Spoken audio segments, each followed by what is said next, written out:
Have you ever noticed that feeling? You know, when you really start to get the hang of something, when all that practice starts to turn into something that feels like real expertise. And for our listeners, I think that's kind of what it's all about, right? Diving deep and getting to that level of understanding Yeah, I think so. quickly and thoroughly. Absolutely. It's just something so satisfying about it. Yeah, and I think in so many fields, that journey from being a novice to an expert, it's not always transparent. Right. You don't always know what those benchmarks are, what actually signifies mastery. Yeah. And I think that knowing what those are can give you a real advantage. Totally. Whether you're on that path yourself or you're just curious about how expertise is actually validated in different fields. Which is exactly why today we're taking a deep dive into the world of STOTT Pilates. Okay. Which is a discipline, I think it's safe to say, where precision and expertise are absolutely key. Absolutely. And to really get into this, we're going to unpack the STOTT Pilates Reformer exam. So to guide us through this exploration, we have Caroline Berger de Fémynie from Studio Biopilates Paris. Nice. And it is, I think, important to mention that Studio Biopilates Paris is an official Studio Biopilates reference center in France. Oh, cool. So they really know their stuff. Yeah, it sounds like it. And Caroline, as both a certified instructor, right, and a trainer of instructors, offers just an incredibly valuable perspective on this. Yeah, for sure. I mean, a real behind-the-scenes look at this globally recognized certification process. It's a great way to learn. Yeah, think of this as like your express route to understanding the structure, the content, and most importantly, the why behind this exam. I love that. It really illuminates, I think, what it means to be, you know, legitimately and precisely trained Studio Biopilates Reformer instructor. For sure. Okay, so let's just kind of start with the big picture. Okay. What's the fundamental purpose of this Studio Pilates Reformer exam? Yeah. Why is it such a, significant step in becoming a qualified instructor? Well, what's so fascinating about this is that this exam is the official validation from Merrithew, which is, by the way, a leading Pilates education and equipment company. Got it. They're actually the originators of the STOTT Pilates method. Wow. So it's really coming from the source. Yeah. And the exam's core purpose, it's really to ensure that instructors have not only like a solid theoretical understanding of the method, but also that they have the practical skills to teach it safely and effectively. Makes sense. Because you see, in a discipline like Pilates, where you're dealing with these very precise movements and you really need an understanding of biomechanics, unqualified instruction could actually lead to injury. Oh, for sure. So this exam kind of exists to set this global standard. Got it. To ensure that certified instructors have the knowledge and the competence to guide clients safely and help them achieve real results. Yeah. So this certification then gives instructors that credibility and that recognition to go out and teach the STOTT Pilates method with confidence and with precision worldwide. So it's about upholding a standard of safety and effectiveness. Exactly. I mean, that makes perfect sense. Yeah. So if someone's gearing up to take this exam, what does the process actually involve? What's the structure like?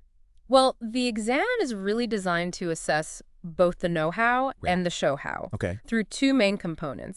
So first you have the written exam, which tests, the theoretical knowledge. And this is a supervised exam. Got it. Typically lasting 2 to 3 hours. And it's held at an authorized training center or sometimes even a library. Interesting. Yeah, and it uses a mix of question formats like multiple choice, matching terms and concepts, muscle identification, fill in the blanks. Oh, wow. Yeah, it's pretty comprehensive way to ensure that foundational understanding of the principles. So that's the intellectual deep dive. Yes, exactly. What about actually putting that knowledge into action? Yeah, well, that's where the practical exam comes in. And this is a one-on-one teaching session that lasts about an hour. And the candidate actually teaches a practice client. Wow. Which is someone simulating a student. Got it. And during the session, several key skills are evaluated. So right off the bat, the instructor needs to demonstrate their grasp of the 5 basic Studio Pilates principles. They also have to perform a postural analysis of their practice client, identifying any misalignments or imbalances, just as they would in a real-world setting. Makes sense. And then, crucially, based on that analysis, they need to adapt exercises to suit the individual's needs. So it's not just about demonstrating the exercises themselves. No, not at all. It's about understanding the individual. Exactly. That's in front of you. Yeah, and it goes even further than that. The candidate also has to articulate their reasoning. Okay. So they have to explain why they've chosen specific exercises. The order that they're presenting them in, how they're tailoring them based on that postural assessment. Right. And then they actually teach the session using clear verbal and visual cues, maintaining an appropriate pace. Got it. It's really fascinating to see that direct link between the initial postural analysis, the exercise sequencing that follows, and any modifications that they make. Accurate and timely corrections are also really vital. Makes sense. You know, it's all about guiding the client safely towards middle movement. It sounds like a very, holistic assessment of what it takes to be an effective instructor. Yes, absolutely. So when we talk about the content that's being evaluated here, what are the specific areas that they're focusing on? Okay. In both, the theory and the practical aspects of this? So on the theory side, a solid grounding in anatomy is absolutely essential. Okay. And this includes knowing the origins and insertions of key muscles, as well as their primary action. Candidates also need to demonstrate a thorough understanding of postural alignment, common muscle imbalances, and how specific Pilates exercises can actually help address these issues. Okay. And then furthermore, the ability to understand and apply exercise modifications for various body types and conditions is also critical. Right. That makes sense. Yeah, for safety and effectiveness. For safety and effectiveness. Yeah, and as Caroline pointed out, both in the written and practical parts of the exam, knowing the starting position, the objective and the progressive steps for each exercise is really fundamental for clear and safe instruction. I see. You need to know the why behind the how to teach responsibly. Right. You can't just go through the motions. Exactly. And then on the practical side, what are some of the key areas of focus? Well, for the practical exam, candidates are expected to be proficient in teaching at least 6 essential level exercises and 4 intermediate level exercises on the Reformer. This shows, like a foundational command of the STOTT Pilates repertoire, but it's not just about demonstrating the exercises, Right. They also need to showcase safe and effective use of the Reformer itself, including smooth transitions, correct equipment adjustments, and a constant awareness of client safety. Of course. Throughout the entire session. Now, before anyone can even think about taking this exam, there must be some prerequisite training and experience required. Absolutely. What does that look like? So the prerequisites are really carefully designed to build the strong foundation of practical experience and understanding. Okay. Caroline actually detailed several key requirements. Okay. So first, candidates need to complete 50 hours of supervised teaching. Okay. This allows them to,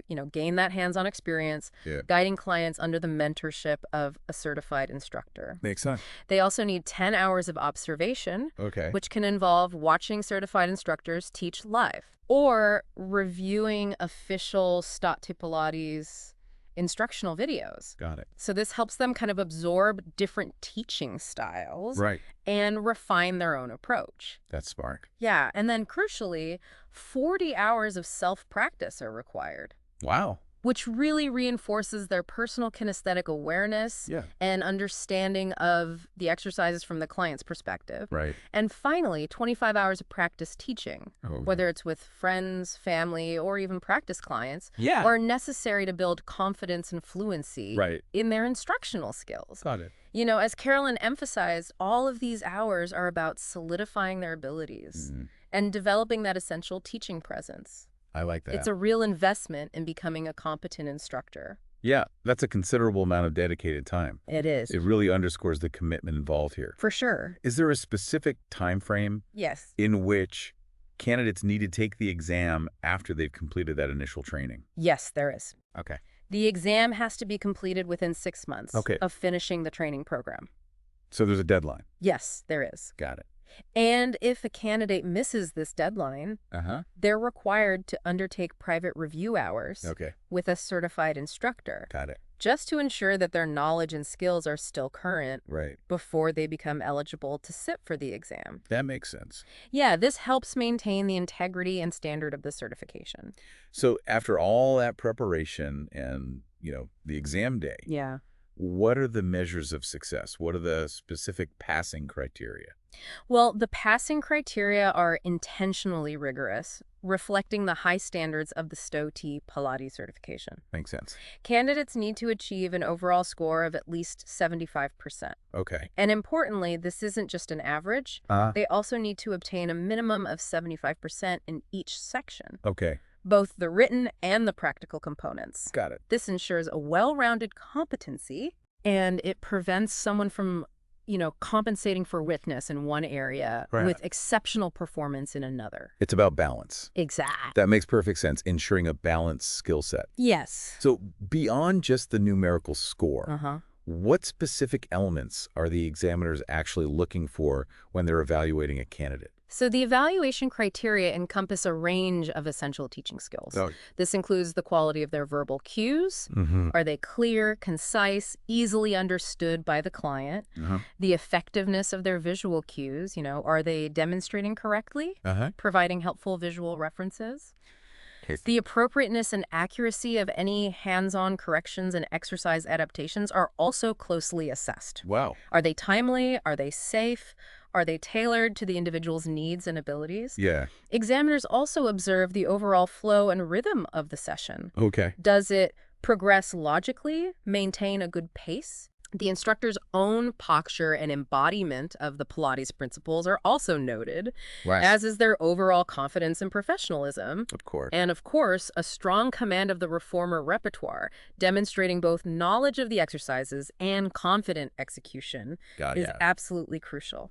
So knowing all of this, what specific advice does Caroline Berger de Fémynie offer to students who are preparing for this pretty significant exam? Well, Caroline provides some really practical and valuable recommendations. Okay. So beyond thoroughly studying the official STOTT Pilates manuals, she specifically recommends 2 key books: Anatomy and Pilates Revision and Exam Prep, and Pilates and Postural Analysis. Okay. These offer really in-depth supplementary material for those theoretical aspects, particularly anatomy and that critical skill of performing a thorough postural assessment. Right. She's found these to be particularly helpful for her students. So having those targeted study resources is key. Yeah. Are there any other specific preparation strategies or resources that she suggests? Absolutely. Okay. At Studio Biopilates Paris, they offer focused workshops that are specifically designed to help students prepare for the exam.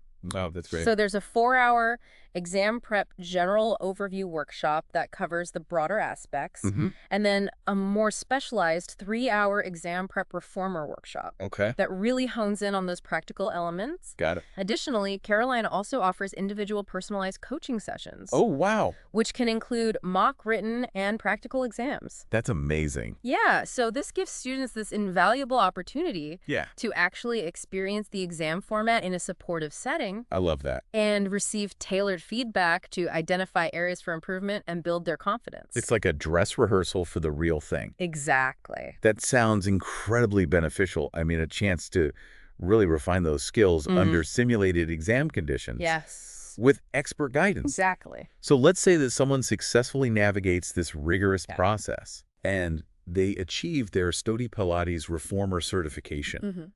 What kind of professional opportunities typically open up for them at that point? Achieving this certification really unlocks a wide array of professional opportunities. It allows instructors to teach independently in established Pilates studios, fitness centers, or even wellness clinics. Cool. It also provides them with the credibility to work as a freelance instructor, which, offers them greater flexibility and control over their schedule and clientele. Right. And furthermore, this certification serves as a fundamental stepping stone for further professional development within the STOTT Pilates framework. It allows them to pursue more advanced training, like the Advanced Reformer module, and specialize in different areas of Pilates instruction. Wow. So it's not just an endpoint, it's a launch pad. I love that. For continued growth. So it's a significant achievement that also paves the way for, future specialization. Yeah. Exactly. Finally, Caroline shares some final words of wisdom. Yes. For those who are preparing to face this exam, what's her key takeaway message? So her advice is it's so beautifully articulated. Don't strive for perfection, strive for presence. Oh, I love that. Be clear, consistent, and attentive to your client's body. Yeah. And she emphasizes that true mastery isn't about executing every exercise flawlessly yourself, but about being fully present and engaged with the individual that you are teaching. Right. Communicating effectively, being genuinely responsive to their unique physical needs and limitations. Wow. That, she believes, is what truly distinguishes an exceptional instructor. I see. It's about the connection and the quality of instruction, not just personal perfection. That's such a valuable insight. I mean, reminding us that the human element is at the heart of effective teaching. Absolutely. So to bring it all together, this deep dive into the STOTT Pilates Reformer exam has really revealed a truly comprehensive and rigorous validation process. For sure. It's far more than just a quick assessment. It is. It's a thorough evaluation of both the theoretical understanding and the practical teaching abilities required to guide others safely and effectively through the STOTT Pilates method on the Reformer. Absolutely. And for you, our listener, hopefully this has provided a clear and efficient understanding of what it genuinely takes to achieve recognized expertise in this, specific and highly respected fitness discipline. For sure. It really highlights the structured and dedicated path of professional certification and the commitment required to reach this level of competency. For sure. Ultimately ensuring that high standard of instruction for those practicing Pilates. Yeah, I think so. So that brings us to our final thought for you to consider. Okay. Think for a moment about the different ways that expertise is established and validated across various professional fields that you might be familiar with or interested in. Okay. Whether it's in the medical field, technology, the skilled trades, Right. or even the creative arts. Right. What are those specific mechanisms, the exams, the certifications, For peer reviews. the peer reviews that are in place to ensure that certain level of quality? Yeah. And really to build public trust. Absolutely. So consider the parallels. Yeah. In your own areas of interest. What does it truly mean to be recognized as an expert? Yeah. And what fundamental value does that rigorous evaluation ultimately hold? Right. For both the professional and the recipient of their services? It's a great question. It's something worth pondering. For sure. And on that note, we will leave you to do just that. Sounds good. Thanks for joining us for this deep dive. Thanks for having me. And we'll catch you next time. Bye.